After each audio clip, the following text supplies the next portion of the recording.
Smile 2 is a new supernatural horror movie. It is a sequel to Smile, which came out a few years ago. This one is directed by Parker Finn, and it stars Naomi Scott as a pop singer named Sky Riley, who is going through a lot of shit in this movie. Sky Riley, the pop singer in this movie, is preparing for a world tour, and while she's preparing for a world tour, some terrifying and unpredictably evil things start happening in her life, and now she has to confront her dark past in order to regain control of her life while also dealing with the pressures that come with fame. It happens every so often, but you still gotta point it out when it happens. Every so often, you get a movie that ups its game in every single way. You get a movie and maybe you liked it, maybe you didn't. I feel like the first Smile movie had like a mixed reaction among people. Then you get a sequel a few years later and you don't think it's really gonna be anything, and then you watch it and you're like, holy shit. When I say they took it to another level, I don't mean that they like outdid the first one in terms of like the plot mechanics or like they did anything new. Like, no, it's pretty much the same formula. I have a character, this pop singer played by Naomi Scott, and she starts getting hunted and haunted by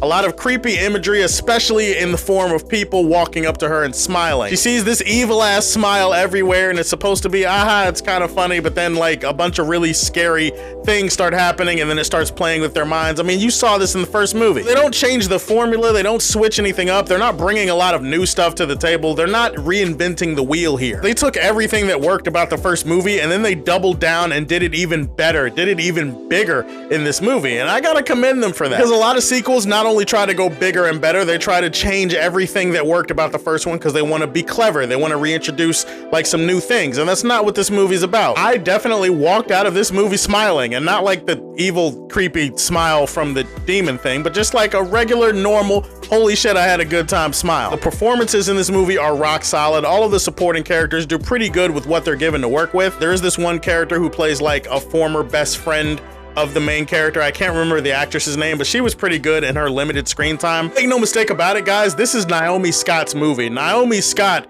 crushes this shit. She owns it. She dominates this role in a way that I don't know if I've seen her dominate anything else. Naomi Scott has always had real talent. She's been good in a lot of the things I've seen. She was the best thing about that Aladdin movie, in my opinion. This is absolutely her best performance, her best role. Not only is she exceptional in this movie, but she's also exceptional to look at. All right, I said I wasn't gonna do any thirst thing. I'm not gonna do that. I will say that putting her performance aside, she's also one of the greatest drinkers of water that I've ever seen in my life. If you see the movie, you kind of understand what I'm talking about. I'm just saying, if you watch this woman drink a bottle of water, you would run through a wall for her. You would run through the wall and conquer the world, and she is conquering the world with this performance, no question about it. She's selling every ounce of emotion that a person can sell for a role like this, and what I like about her performance in this movie is that she's not just a low-key person or like a regular person, she's obviously a celebrity, so this movie is dealing with a lot of elements as regards to fame, the pressures that come from it, the cost as far as like your soul as a person. More importantly, this movie focuses a lot on anxiety, depression, mental health. It has something to say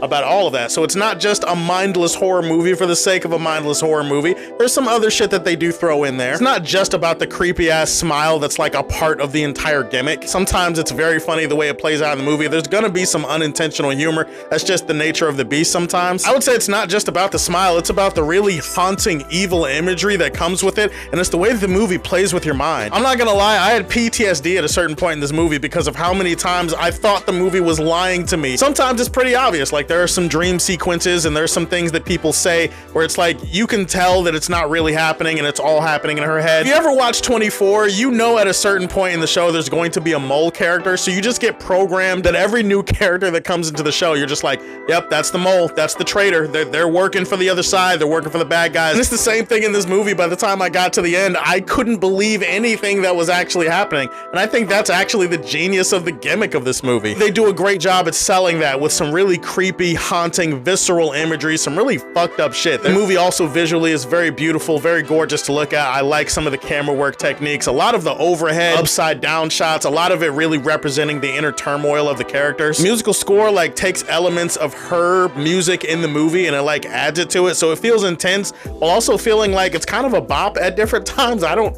really know how else to explain it, but you're just gonna be kind of sitting in the theater going like this every now and then. But I was in utter disbelief walking out of it. I cannot believe that a sequel to a movie that I didn't really care that much about was actually this good. Just because the movie's good doesn't mean that I walked out smiling about everything. I was smiling about how I felt, not about how certain things were executed. The way that it sets up its scares, the way that it sets up the thrills in this movie, some of them you're gonna see coming. It's fairly obvious to see where they're going with a lot of it. A lot of scenes, the movie is obviously playing tricks on the main character, so it feels like it's playing tricks on you, and that does feel like it's wash, rinse, repeat at a certain point, so some of that does get a little bit stale. In regards to the script for this movie, it's pretty well written, but there are like some loose ends in the movie that it doesn't feel like the movie is that interested in dealing with. I was just kind of like, oh, are you just not going to answer this? Like, this is just an open-ended question. Oh, okay, you're just gonna ignore it.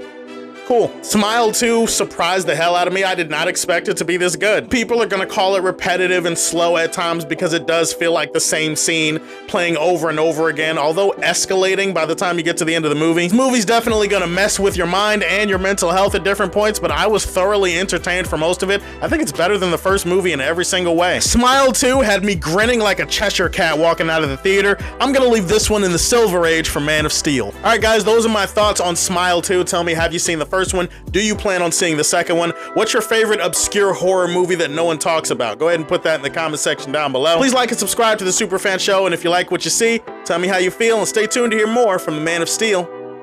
Peace!